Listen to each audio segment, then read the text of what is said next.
కల్వకుంట్ల చంద్రశేఖరరావు గారు రజోత్సవ సభలంటే మీ 25 సంవత్సరాలలో ఏదైతే మీరు తెలంగాణ కోసము పోరాటం చేసిన విషయాలను ఏ రకంగా అయితే మీరు చెప్పిండ్రో దానితో పాటు 10 ఏళ్ల మీ పరిపాలనలో మీరు ఇచ్చిన హామీని ఇంటికొక ఉద్యోగం గాని, దళితుని ముఖ్యమంత్రి చేస్తా అని చెప్పి మోసం చేసిన విషయాన్ని గాని, గిరిజనులకి పోడు భూములు గాని, రైతుల చేతులకి సంఖ్యలు చేసిన విషయాలు, ఇలా అనేకమైన పొరపాట్లు తప్పిదాలు అన్నింటినీ మీరు చేసిన వాటిని అంగీకరించి తెలంగాణ ప్రజల్ని క్షమాపణ కోరుతారని చెప్పి మేము భావించినాము. కానీ సిగ్గు శరం లేకుండా ఏ బల్పు ఏ అహంకారం అయితే మీకుండేనో ఆ బల్పు అహంకారాన్ని తగ్గించాలని చెప్పి తెలంగాణ ప్రజలు మిమ్మల్ని నేలకేసి కొట్టినా కనీసము బుద్ధి లేకుండా అదే బల్పు తోటి అదే అహంకారంతో మళ్ళీ ఈ రోజు మీరు ప్రసంగించడం జరిగింది.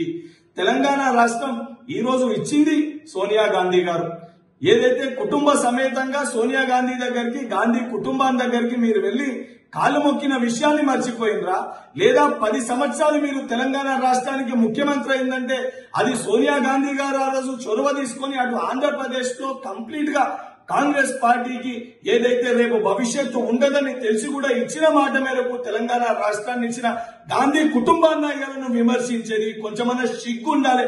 ఈ రోజు ఊసర్వెల్లి లెక్క ఎప్పుడు ఏ అవసరం ఉంటే ఆ రకంగా మాట్లాడే వ్యక్తివి నువ్వని ఈ రోజు నీ ప్రసంగంలో చాలా స్పష్టంగా కనబడ్డది. ఈ రోజు కాంగ్రెస్ పార్టీ అధికారంలోకి వచ్చినాక మేము ఇచ్చిన ఒక్కొక్క గ్యారెంటీని అమలు చేస్తుంటే అది జీర్ణించుకోలేక తట్టుకోలేక వాస్తవానికి దానిపైన అసెంబ్లీలో వచ్చి మాట్లాడే ధైర్యం లేని నువ్వు ఈ రోజు వాటిని విమర్శిస్తున్నావంటే యావత్ తెలంగాణ ప్రజానికం గమనిస్తుండ్రు.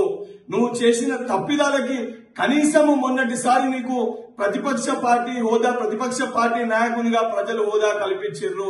ఈ రోజు నీ యొక్క అహంకారము, నీ బల్బుని చూసినాక తప్పనిసరిగా రాబోయే ఎన్నికల్లో ఏదైతే అధికారంలోకి రావడం కాదు, కనీసం నువ్వు శాసనసభకి ఎమ్మెల్యే అయ్యే పరిస్థితి కూడా కేసీఆర్ ఉండదు అనేది ఒకటి నువ్వు గుర్తుపెట్టుకోవాలని చెప్పి నేను హెచ్చరిస్తున్నా.